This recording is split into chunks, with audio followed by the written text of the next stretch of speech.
नमस्कार साथियों, स्वागत है आपका हमारे YouTube चैनल में।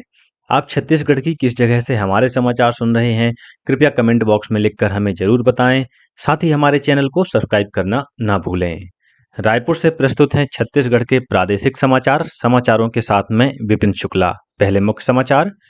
प्रदेश में लगातार बारिश से कई नदी नाले उफान पर।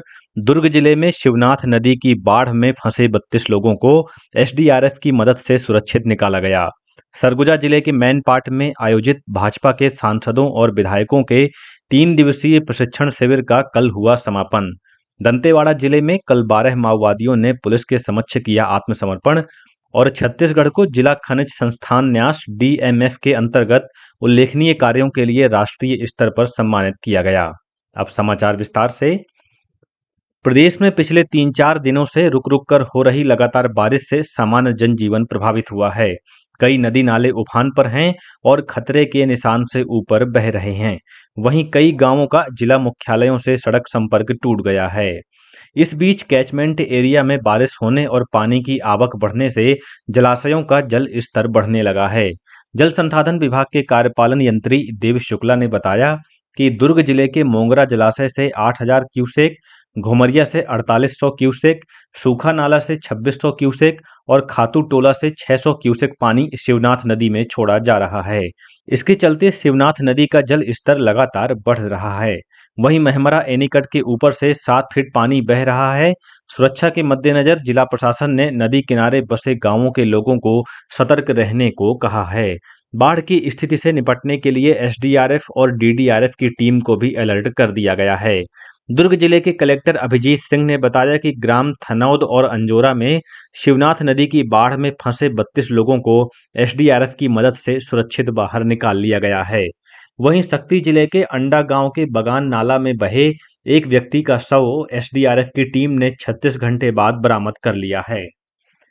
उधर मोहला मानपुर अंबागढ़ चौकी जिले में भी कई नदी नाले उफान पर हैं। इसको देखते हुए कलेक्टर ने जिले के स्कूलों और आंगनवाड़ी केंद्रों में आज 10 जुलाई को अवकाश घोषित किया है।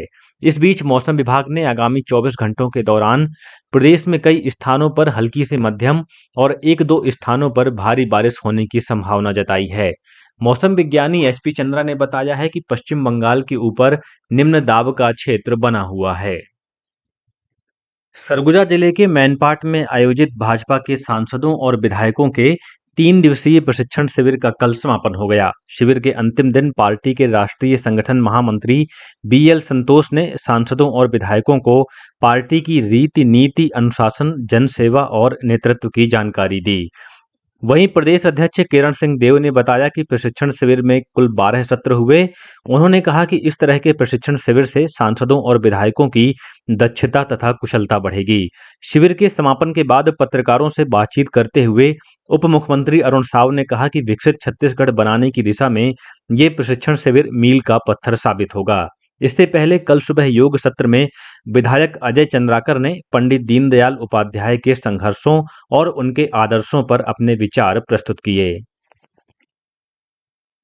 केंद्रीय ग्रामीण विकास मंत्रालय द्वारा लखपति दीदी बनाने की दिशा में विषय पर कल से रायपुर में 3 दिवसीय क्षेत्रीय कार्यशाला शुरू हो गई है। केंद्रीय ग्रामीण विकास मंत्रालय के सचिव शैलेश कुमार सिंह ने इस कार्यशाला का शुभारंभ वर्चुअल रूप से किया।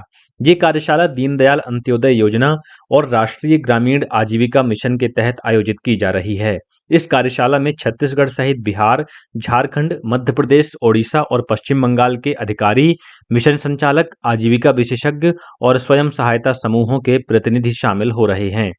कार्यशाला को संबोधित करते हुए केंद्रीय सचिव ने बताया कि प्रधानमंत्री नरेंद्र मोदी ने 3 करोड़ लखपति दीदी बनाने का लक्ष्य रखा है। उन्होंने कहा कि लखपति महिला पहल नारी सशक्तिकरण के साथ विकसित भारत की परिकल्पना को साकार करने की दिशा में एक मजबूत कड़ी बनेगी। केंद्रीय ग्रामीण विकास मंत्रालय के अतिरिक्त सचिव टी के अनिल कुमार ने कल राजनांदगांव जिले के ग्रामीण क्षेत्रों में संचालित योजनाओं और विकास गतिविधियों का निरीक्षण किया। इस दौरान उन्होंने राष्ट्रीय ग्रामीण आजीविका मिशन, मिशन जल रक्षा, वन स्टॉप फैसिलिटी और चना प्रोसेसिंग यूनिट सहित कई योजनाओं की जानकारी ली।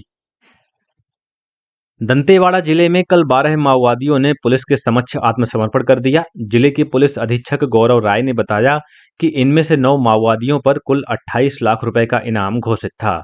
आत्मसमर्पण करने वाले माओवादियों को राज्य सरकार की नई पुनर्वास नीति के तहत 50-50 हजार रुपए की प्रोत्साहन राशि सहित अन्य सुविधाएं प्रदान की जाएंगी।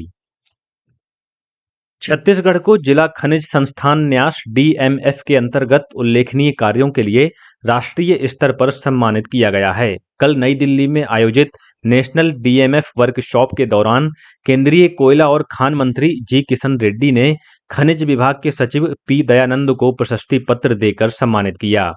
कार्यशाला में छत्तीसगढ़ के प्रयासों को मॉडल राज्य के रूप में प्रस्तुत किया गया और अन्य राज्यों को भी डेटा अपलोडिंग, पारदर्शिता और जमीनी क्रियान्वयन के अनुकरण की सलाह दी गई। मुख्यमंत्री विष्णुदेव साय ने कल सरगुजा जिले के मैनपाट में स्थापित भगवान बुद्ध की प्रतिमा का अनावरण किया।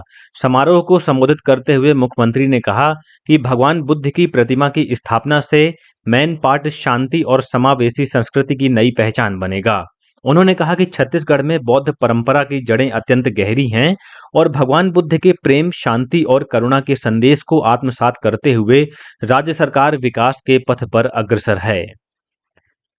केंद्र सरकार के सहकार से समृद्धि के तहत सहकारिता विभाग ने एक पेड़ मां के नाम अभियान से जुड़कर छत्तीसगढ़ में 1 लाख पौधों का रोपण किया है।